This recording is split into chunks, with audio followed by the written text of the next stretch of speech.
Здравейте, приятели!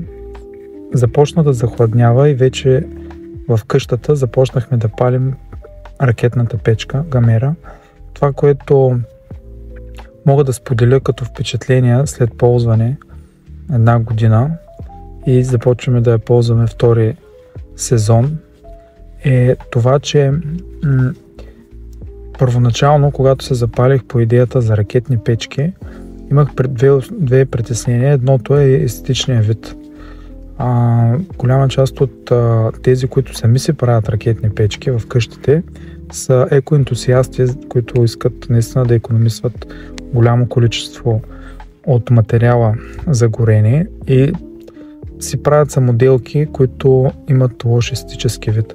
Докато при нас аз съм много доволен от външния вид на печката и тя стои като едно малко бижу в нашия дом. Също така, второто притеснение, което имах, е за това дали ще успея да я запаля, дали ще тлее или пък прекалено бързо ще изгаря дървата, но този модел, който взехме, има капак от горна страна и е доста добре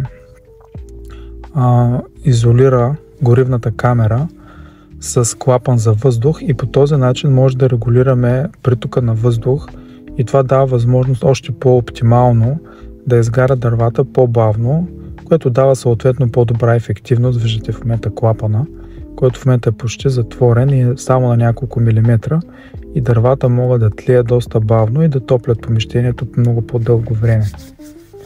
Така че това за мен се оказа също едно предимство, което имах съмнение дали наистина ще е така, но чрез опита си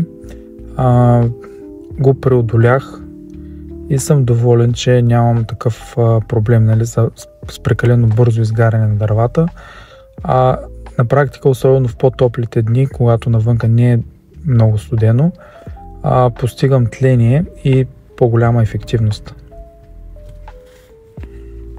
Нищо не може да се сравни с удоволствието от това да събереш семейството около огъня.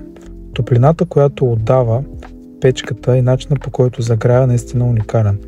Първоначално започва много силно да нагрява горната част на печката, докато постепенно топлината слиза надолу, докато стигне до самия отвод на въздуха в ниската долна част.